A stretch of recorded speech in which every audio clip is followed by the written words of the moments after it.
अफगानिस्तान के पूर्व उपराष्ट्रपति अमरुल्ला सालेह ने पाकिस्तान की एयर स्ट्राइक पर ऐसा खुलासा किया है जिसे सुनकर भारत तो खुश हो जाएगा लेकिन पाकिस्तानी माथा पीटेंगे। अमरुल्ला सालेह ने तो पाकिस्तानी एयरफोर्स की गोली खोल कर रखी, सच में बिल्कुल सही। एक पॉलिसी अभी अपना ली हुई है पाकिस्तान के ऊपर प्रेशर रखने की, और अनफॉर्चुनेटली वो बिल्कुल उसी तरह जो इंडिया की एक प्रॉक्सी और state sponsored terrorism, that terrorism, all of it is coming from Afghanistan, and part of it is supported by India, and part of it is supported by the Afghan government. Amrullah Saleh ने कहा है कि अगर मुझे पाकिस्तान की इस air strike को 10 में से नंबर देने होंगे तो मैं पाकिस्तानी एयरफोर्स को 10 में से 0.2 नंबर ही दूंगा।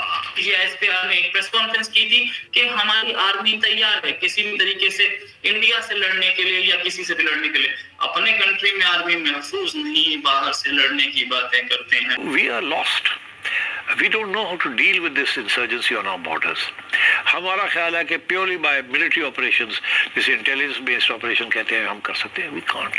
पहले ही दुनिया बड़ा कहती है कि हम घर में घुस में मारेंगे, अब चारों साइडों से अब लोग घुस के घर में मारेंगे। कोई एयर डिफेंस सिस्टम नहीं है, कोई एंटी एयरक्राफ्ट मिसाइल नहीं है, फिर भी पाकिस्तानी एयरफोर्स अपना टारगेट मिस कर गई। अमरुल्ला सालेह ने लिखा है कि अगर ये पाकिस्तान की वायुसेना है तो इन्हें भारत के बारे में तो सोचना भी नहीं चाहिए। ये भारत के आसपास भी नहीं भटक पाएंगे। सबसे जरूरी है कि जो भी हम टेक्नोलॉजी हासिल कर रहे हैं उसके अंदर हम उसको अपने उस ढंग से हासिल करें। ऐसा नहीं हो कि वो क्या कहते हैं, बंदर क्या जाने अदर का सवाद, और अंधे का हाथ बटेर लग गई। और मतलब आपकी काबिलियत नहीं, आप पढ़ते हैं दूसरी कक्षा में और आप जो है वो PhD करने का एडमिशन ले लें तो क्या होगा? वही होगा जो पाकिस्तान के साथ हो रहा है, पाकिस्तान एयरफोर्स के साथ हो रहा है।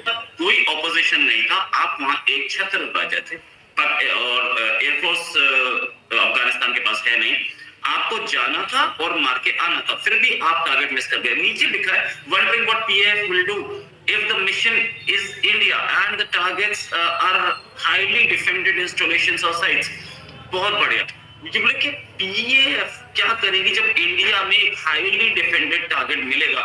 ये मैं आपको क्यों आपको स्ट्रेस कर रहा हूँ इस पे कि पाकिस्तानी एयरफोर्स ने ये बोला था कि हमने आकर के इंडिया के टारगेट्स ब्लॉक कर लिए थे और हमने टारगेट में मारा नहीं क्योंकि न्यूक्लियर वॉर हो सकती थी। जो जब हमारे विंग कमांडर पीछे भागे थे और उनका वो F-16 गिराया था। ये देखने वाली बात है कि जब तुम्हारे सामने एकदम खुला पड़ा, कोई वहां पे अभिनंदन नहीं थे, कोई वहां पे मिग या मिराज या सुखोई नहीं थे, तब तुम टारगेट मिस कर गए। तो इंडिया में क्या टारगेट लगाया होगा, ब्लॉक कर पाए होंगे? ये क्या सिचुएशन पाकिस्तानी एयरफोर्स की?